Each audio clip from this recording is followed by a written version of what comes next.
So I wanted to put together a video because the more mainstream, or at least the eye of more of large media outlets, is now starting to gaze upon Magicgate. We've had articles in Breitbart and on Dangerous.com, which I think are great counterpunches to the hit pieces that were featured on Kotaku and Polygon, which basically painted me as some sort of monster. And I thought we'd take a look at those quick. But also, the journalist that actually blew the lid off of the Anthony Weiner sex scandal a few years back picked up the story and released a 24-page truth bomb tonight. And I will have all the articles linked below. We're going to look at a little bit of each because I think it's pretty funny and pretty interesting. And I'm thankful to all these writers, to be honest with you. So let's look at the Breitbart article. Now, so yes, Breitbart is an easy source to dismiss if you're far left.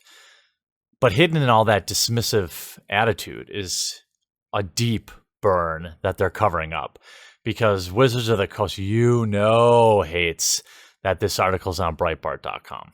And, the author, James Delingpole, I have to say thank you. He called me, interviewed me, got the whole story. And while they put their Breitbart spin on it, this article has been shared over 5,000 times on Facebook. Its reach is undeniable. Before anyone calls that number, it's actually a police station in Illinois that I had to call for certain reasons. So James Delingpole writes on December 20th, this kind of started everything rolling back in the correct direction. This is the story of Magicgate. Yes, another scandal, but one that, for a change, doesn't involve any actual rape or sexual harassment. Only the game players who like pretending to be witches and wizards. Now, the article doesn't paint Magic players in a great light, but I don't really care, to be honest with you. The point is to get the story out there. And there are certain outlets that can cover a sort of thing like this as a counterpunch to Polygon or Breitbart. Polygon or Kotaku, that I worked really hard to get featured on. He talks about, even if you're not among the 20 million people that play Magic the Gathering, what I hope is you'll appreciate that this is a story that should concern us all.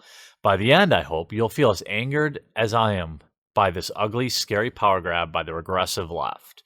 And I hope you'll want to join me in making your voice heard by hitting the people responsible where it hurts, in their bank balance. Now, some of the language in here is a little over the top, but of course, was on Polygon and Kotaku. So again, it's just good to have the opposite side of those articles out there. Side bonus, that really chaps Wizards of the Coast ass. But the expose, I guess I would call it, by Lou Calgiovanni is the supreme piece, which is currently getting published. So we talk about every day, everywhere from college campuses to social media, from Hollywood to comic industry, from science labs to the military, is a battle being fought for the soul of Western civilization. On one side are the progressives, whose risibly inappropriate name includes everyone from Antifa, Occupy, social justice warriors, to the liberal elite types who congregate at Davos every year and who would be running the U.S. if it hadn't been for the glorious accident of God Emperor Trump. This article is long and it's a little windy, but I think he hits actually on a lot of the interesting things. He talks about the birth of the channel, the nexus of everything. He actually shows the terms of service that Wizards of the Coast shared. And then he, like the video I did, actually shows the evidence. I sent him the email that Wizards of the Coast sent to me, so you can actually see the evidence they used to ban me. Nobody believes this is the real reason they banned me, but this is what they sent me. So why wouldn't we use it as the example. It's all we have, right? You know, and being on Breitbart is good. They talk about this judge, Manalik, who calls people, if you're not familiar with him, Jeremy is an asshole, a pure, unadulterated piece of shit. His channel is a mix of product openings and low-effort Magic content. This is coming from a guy who talks over a screen, doesn't even show his face on camera. Well, more on him later. He's also a Magic the Gathering judge, and the judge program absolved him of any wrongdoing, putting out this video where he directed people specifically to flag my content and hoped out loud that Wizards of the Coast would sue me. I think this is a pretty good, it could be more concise, but they give it the full, as he said, Breitbart treatment. And I'm thankful to James for reaching out and covering this. Then we saw an article by John Delaraz on Milo's site, Dangerous. This is not a small site, 100,000 clicks a day or something like that. It's not a small website. Joke, a media storm, and a destroyed life. Is Magic the Gathering the next Gamergate? And he talks about a corporation doubles down to purge him, hurting him financially. Does this sound familiar? Over the past couple of weeks, we've seen yet another instance of the same tactics used by SJW corporate elites in taking down an internet personality who doesn't meet their approval. This time, the big corporation was Wizards of the Coast, a subsidiary of Hasbro, and the owners of the card game Magic the Gathering. Now, again, people who are being intellectually dishonest will say, oh, it's Milo's website, so whatever. You can't deny that it has a huge audience. You can't deny that this really sticks in the craw of Hasbro and Wizards of the Coast, that their brand name is exposed on sites like Breitbart and Dangerous. And that's not to diminish from what they're doing. I think if you can say Kotaku and Polygon are legitimate, then certainly these sites are. And he tells a different, the same kind of story, but he also interviewed, including some quotes. Hambly says he was stalked by both Hasbro reps and angry horde of white knights defending a cosplayer's virtue in what appeared to be a personal dispute between two people. Hasbro sent a clear signal to men, to Trump supporters, to anyone who wrong thinks. You are not welcome, and we will purge you. It sets a dangerous precedent for the future of gaming companies and content creators who create public witch trials and purge the heretics. Consumers aren't here to join in an ideological jihad. We're here to play games. The ride never ends. And to be honest, like this last sentence really hits home with me. A lot of people have accused me of, being political or bringing politics into it. The fact of the matter is, I don't want any politics in this game. None. I don't want to see posts from Wizards of the Coast on National Women's Day, and I don't want to see posts from them on National Men's Day. I don't want to see them posting about Gay Rights Day. I don't want to see them posting about, Straight Rights Day. I want to see them post about the game and the game exclusively. There's absolutely infinite amount of content that can be written about a game that is 25 years old. Its lore is rich and enthralling. There's no excuse for them to virtue signal and force politics on its player base other than their own selfish desires. And that's exactly what led to articles like this. Now, I don't have it. It's not published yet, but it's going to be published at the time I'm recording this video. So I want to time it up. Now, this is written by an actual, a journalist. Not that the other two weren't. I just mean his approach is a little bit different. You can see the article's 24 pages long. And it talks about a lot of things so that regular people that don't play Magic the Gathering, will understand the gravity of the situation. It goes on to and to give you a taste is this article is not kind to me. What it is fair to all parties involved, and that's all I've ever wanted. The first page we have Jeremy Hambly is a polarizing figure who has a well-deserved reputation for being an asshole. He is loud, he's opinionated, and doesn't care who approves. He commands an audience of over 180,000 YouTube subscribers at his notorious channels, MTG Headquarters and The Quartering. Hambly takes pride and pleasure in antagonizing fellow community members with criticism, which is often well outside the lines of civil discourse. His enemies accuse him of being a racist, sexist, xenophobic, homophobic, transphobic, Trump-loving, alt-right lunatic who uses his subscribers to bully anyone in his path for no reason other than he enjoys to get under their skin. So let's just throw out any bias in this article. I mean, this article is not kind to me, but I think it's fair. And what you see in this article is a fair overview of everything that's going on. He breaks down the situation, and he even goes through the Wizards of the Coast terms and conditions and their code of conduct and points out just how absurdly overreaching they are. This is someone who considers themselves a liberal, as far as I know, and has no true political affiliations. He talks about all sorts of things, but what I want to show is one of the interesting aspects that he covers. He, like I, even though we might not agree politically, we both really hate phonies. And what he talks about further in the article, and I highly suggest you just read the whole thing if you're really interested. But here I'll say, I'm not on board with extremists who seek to criminalize men that show interest in women. The counter-argument is women should not have to accept being sexualized, and I agree. Women are free to respond however they choose. If someone approaches them in an unwanted manner, if anyone, male or female, continues to make unwanted advances, it would be perfectly acceptable to levy community sanctions. But everybody meets somebody somewhere. MTG is a social game, and I've read numerous accounts of individuals meeting their mates at MTG functions. To cast individuals as demonic for making an attempt to socialize is unfair. Talks more about allowing Hambly to pull back the curtain of the MTG community's behavior was not in Wizards of the Coast's best interest. WotC does not want to admit sexual harassment will occur because MTG players' base is made up of players whose personalities are more likely to behave in such a way. Wizards of the Coast has made no public effort to address the unsolvable conundrum of antisocial internet behavior. Now let's talk about various hypocrisies. And what Lou did is amazing.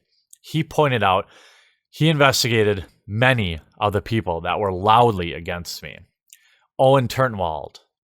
He says, on November 28th, professional players signed a letter vowing committed to creating a great environment for anyone who wants to play. Yet, Owen Turnwald he refers to as one of the most self-centered, egotistical, puffed-up players in the community. Catches him bullying another pro here. Eric Froelich, another Magic pro who signed that, gets caught up in the snare. Mr. Anti-Bullying, and all the links are pretty interesting, of being a bully himself. His wife, who complains about me being a bully, she gets caught in the net. Gem of Magic, here's one that really stuck home. On July 13th, 39 days after Hambly's video response to Sprinkle was published, Gem of Magic accused Hambly of, quote, encouraging rape jokes and threats. Hambly fired back, I wouldn't even rape you. That reply by Hambly was widely disseminated across the community and used as evidence by Wizards of the Coast to justify his banning as if he were the initiator of the topic. Doing so was intellectually dishonest way to frame the conversation. Gem of Magic has gone as far as to now hide the original comments from view because she knows they were taken out of context.